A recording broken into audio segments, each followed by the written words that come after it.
If you haven't been following along on this build, we have a 5th gen Camaro and we have a monster diesel we got from PPE. Shoving this, we're trying to go 200 miles per hour. We just had the first fire up with the engine at PPE, had to make some necessary changes to get to the dyno. Now the motor's at the dyno at Redline Performance, and they have to make us a custom flywheel. While we're waiting on that, should take a couple days, we have the time to put it back into the chassis. We are gonna take care of all the heat stuff. This diesel is gonna build a bunch of heat. We have a really tight engine bay. We wanna combat that the best we can. So we have a bunch of product from Thermo-Tec, but before we do that, we're going to have to finish weld some things, paint some things, and then when the engine comes back, we're gonna have a lot more product from Thermo-Tec that we're gonna have to throw in the engine because we got fuel lines, wiring, all that stuff too. So not the last day of heat stuff, but a big step in the first part of keeping all the heat out of the engine bay.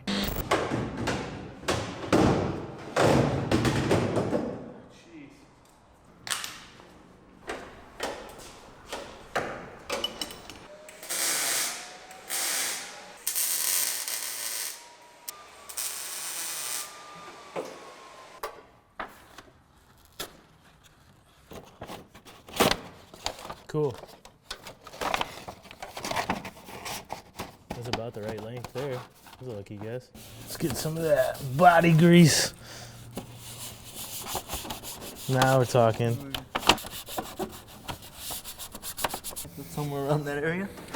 Well, this I want to go all the way up to the wall here.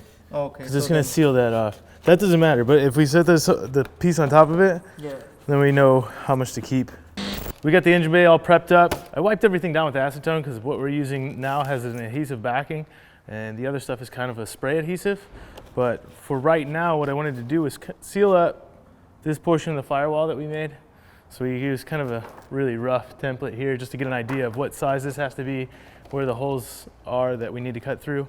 Keeping in mind the master cylinder and the steering and getting around that and then covering up some of the other holes that we don't want fire to come through. Don't want to screw this up because it'll look weird, but I think it fits. Yeah, it's perfect.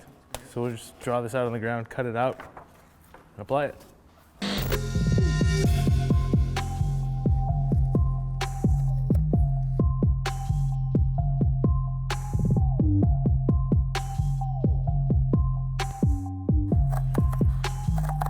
Let's punch a hole right here and then get the master and set it on it and then cut it out around the master. Right. Or we could just cut this hole in 2 of these, right? And let that master go against it. Yeah.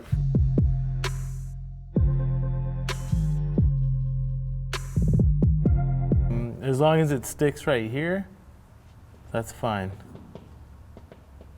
No, because this line goes in. Look, we could put a strip of this on there, right here, and then when we put the mat, we'll do a square. We'll cut a square through it, and then the line will go through here. Well, the line can hold that thicker stuff down. So if we just put 2 here, because this is going to be the hottest part of the entire engine bay. Yeah, because the turbo sits. Turbo's right here. So because our brake lines are so close to the engine, turbo setup, all that, it's probably about the hottest point right back here. We got this heat sleeve. It's fiberglass insulated to cover all the brake lines so we don't have any braking problems. Don't want to heat that stuff up. Don't want hot brake lines. Want to keep them cool. Just taking every measure we can to make sure that car works and we're safe. Keep all the heat out. And this right now, what we're using is just a backed adhesive, fiberglass, aluminum. Basically reflect some of the heat off of it.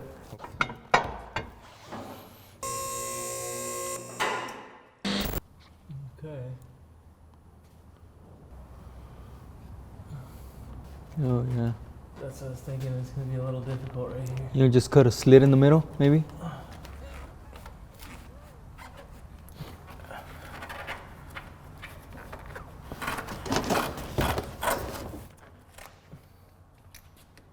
Yeah, that's way good. Another little relief cut, maybe.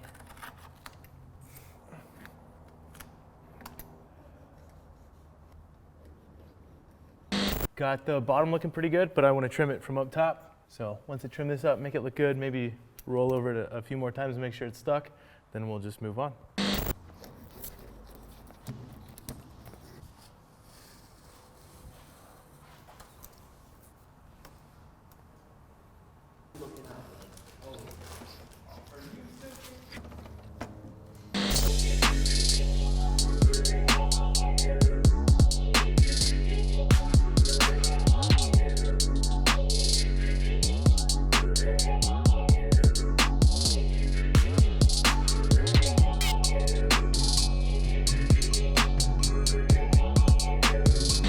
So today's the day. This is a really big day for us. We've been dreaming about it.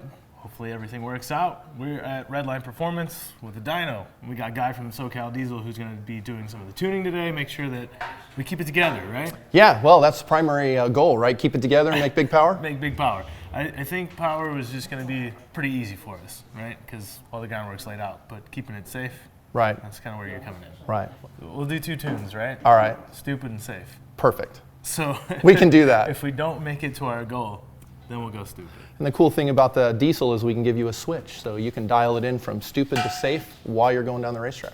So we got the guys at Redline Performance still hooking everything up to the dyno. Took a little bit of custom work to get the stuff mated together. So for the engine dyno, we had to get a custom flywheel, basically, to mount that up.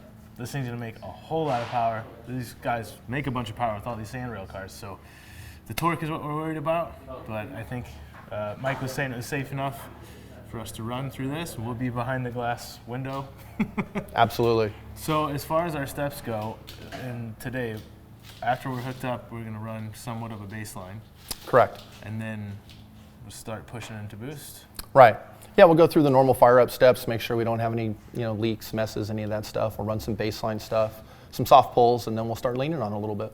As far as I know, AFRs and stuff for a car are different than diesel. And you had explained that to me a little bit before, but Yeah, well, it's kind of interesting. So on a gas motor, we are a air-regulated motor. So we're flowing a bunch of air, and we're always trying to match the fuel to it. The diesel, we got to stand on our head. It's completely 180 degrees. It's upside down. It's a fuel-regulated motor. So when we want the diesel motor to do something, we just add fuel. The air comes along with it. So we're constantly just trying to get more and more fuel into this motor. The air-fuel ratio is going to be about the same. We're going to be about 14.6, 14.7. But the difference is diesel motors normally run really, really lean to begin with. By the time we get that air-fuel ratio right, they are belching black smoke. It's kind of disgusting to look at, but that's when they're making the most power out of the fuel. if we're careening down this airstrip in a Camaro and it's just covered in black smoke, and we're doing something right. You are, in fact, doing something right. You are getting with the program.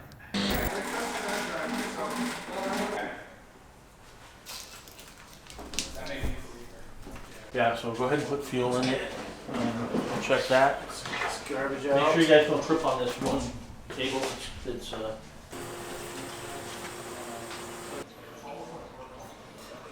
What about these lines? You don't think these are close to the exhaust? What? Right here, like all this stuff that's just hanging out. For now, you just zip tie these right here. Where are they? Right here in there, in that row. First row? Yes. Both, yeah. We need zip ties, yeah. I don't see any. I think we're okay.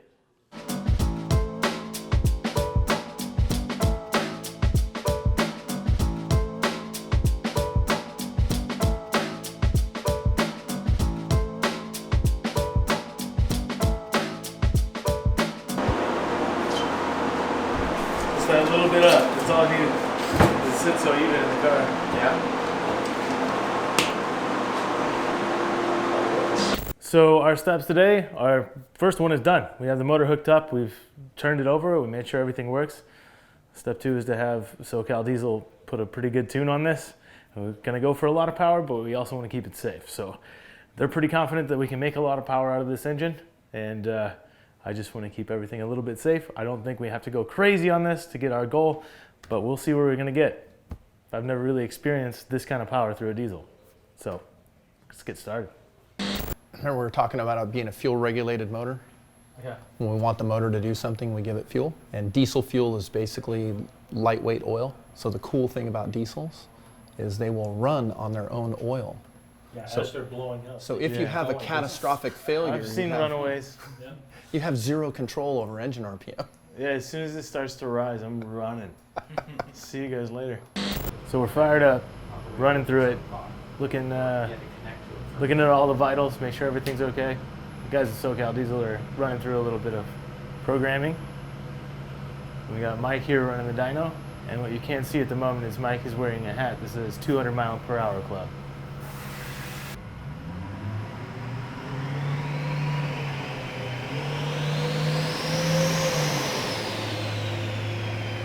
24 pounds.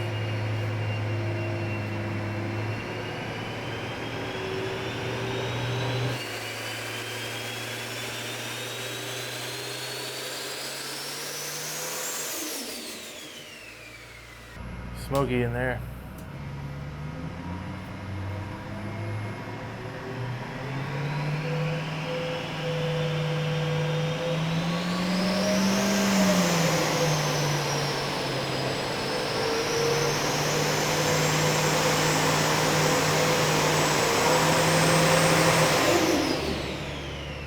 That was my problem is, so I'm already over 1,000 foot-pounds of torque at like 30 pounds of boost there. I wasn't at wide open throttle. I had you at about 60% throttle. Yeah, I know I wasn't at wide open throttle. Well, that's a pretty cool update. 30 pounds of boost, 60% throttle, already over 1,000 foot-pounds of torque. This thing's gonna be insane.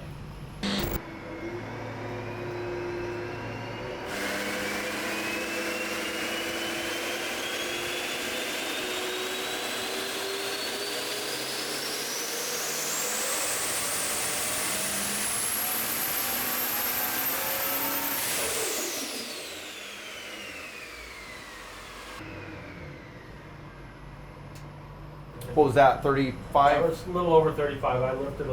I waited until it passed 35 before I lifted. What's the curve look like? It goes straight up. Okay. It hasn't stopped. The torque curve or the power curve? Both. Both, okay, yeah. I'd say take her to 4.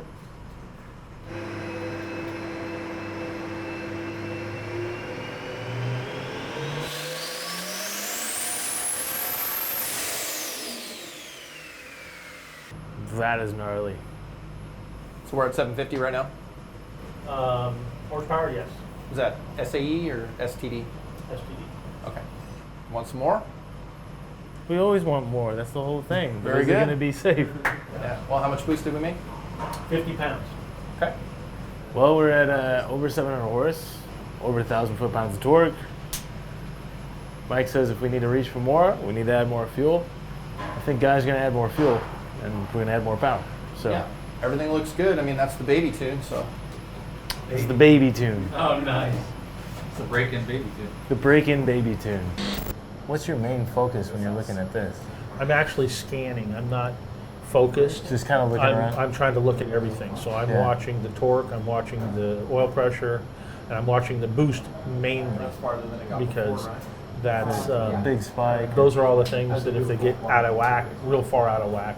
But I'm also looking in there to make sure a hose hasn't blown off, it's not blowing oil all over the place or water. That's why when the intercooler got put in, I try not to put anything in front of the motor Yeah. because I like to be able to I look gotcha. in what's going on inside. It's kind of like driver preference. You know, some dyno operators don't care. The other dyno operators, they are looking at a lot of different things that are going on. So. Horsepower is a calculation. Yeah.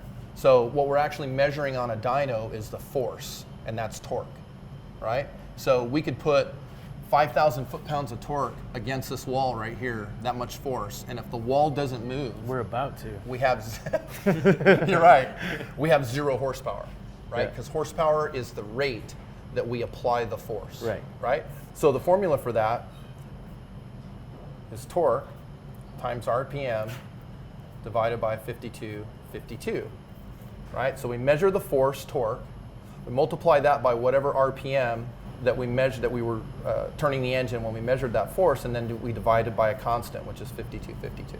So the interesting thing is, torque and horsepower will always agree at 5,252 RPM, because if we put that up here, then mathematically these cancel out. So torque and horsepower will always equal each other at 52. So when we're below 5,252 RPM, we've got to make a whole lot more torque to increase the horsepower. Mm-hmm. And then once we cross over that line, then little increments of torque generate much larger horsepower. The force, the rate we apply the force. And that's what the horsepower calculation comes out. cares about horsepower? Torque rules. I'm just makes kidding. for- I care about horsepower. Yeah, it's all in how you drive the vehicle. You know, it's like I've driven both. You know, big torque vehicles, big horsepower vehicles, and you just drive them differently, but you still go fast. That's what I'm curious. When this thing goes, it's going to be a whole new thing to learn. You know. Yeah, well, we're on the next power level now, so you got to pay attention. This is where it actually becomes something, right?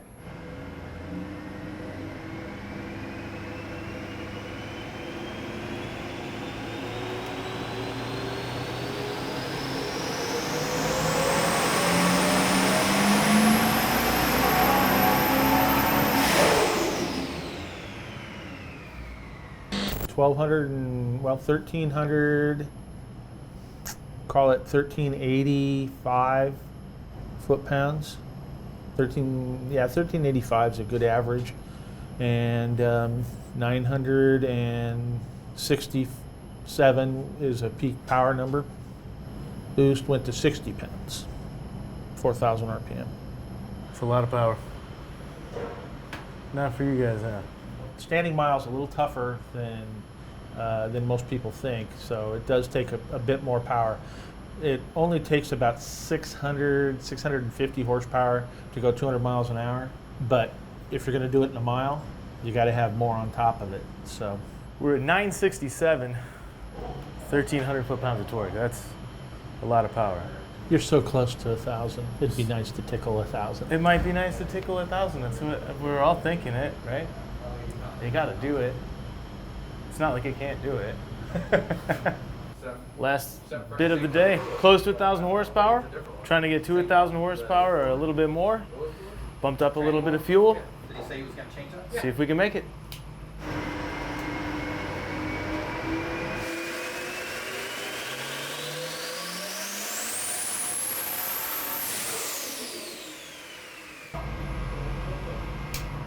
Torque 1163, 885 on the horsepower. Okay. Yeah, so see, you got 1387 and Yeah. 967 horsepower. Yeah. But if you go over here and you look at the boost, we're at 60 pounds of boost. Right. Well, that's 10 pounds, 10 pounds of boost. There's a huge difference. Huge difference, Yeah, sure. So that's where the power and the I'm torque wondering are at. if some of that's starting to loosen up. Well, I've seen a lot more smoke out of that as I'm well. wondering the same thing, because that's a Boost leak. falling. Not only is it letting, Boost leak as well. it's a boost leak as well. Exactly. I'm shutting off at closer to 4,200 RPM, so I'm gonna. It's not recording at 4,200. It's only recording to where I tell it to. So I'm gonna bump it another couple hundred. Yeah, you can RPM. go to 45, no Yeah, problem. so I'll Yeah. bump a couple hundred RPM Yeah, into that'll it. give us a clean number. Yeah. I'm gonna bump a couple hundred RPM. Pretty close to 1,000. Trying to get over 1,000 horsepower. We don't really need it. It's just because.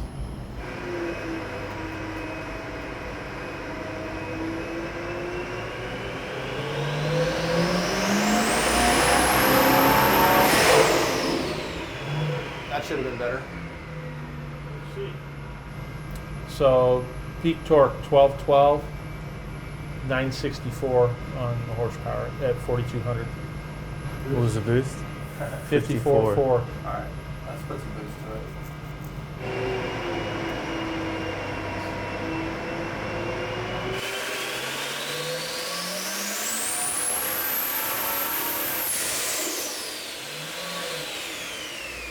There's something to be said about those clamps. No. 1216, 961. 961. How much boost was it? It seemed like a significant amount. 68 pounds. Okay. So why did it make 1,387 on 60 pounds of boost, and it's only making 1216 on 68 pounds of boost? Inquiring minds want to know. It's running out of fuel. So the good torque number was because it was low on, because of the fuel, you think? Right. Yeah, it needs fuel to make power. Yeah. I'd say those boost leaks are good for quite a bit of horsepower. Leaks? Yeah, Where's it leaking from? everywhere. On the exhaust side? Both wastegates, yeah. Okay. Both wastegates and the rear. Not both wastegates. Both flanges from the wastegate and the back of the turbo. Oh, okay. You can see it as soon as he starts to roll into it, Oh, it's yeah. just pouring out. Oh, okay. So it's a significant leak. the only thing that we can probably do is fix the boost leaks Yeah. and then see if the power comes up with it. You know, and if it doesn't, it doesn't. You know. Okay. So we made 967 horsepower, 1,300 foot-pound of torque. It's pretty good numbers. We are well over enough to meet our goal, which would be 200 miles per hour in the standing mile. We have a couple boost leaks. It's kind of my fault in some of the ways, but we're gonna fix those before we make the run, and we're good here. I'm pretty impressed that this thing ran as well as it did. Not too many issues other than the boost leaks, but we're ready to go. We're gonna put this back in the car, start working on aero.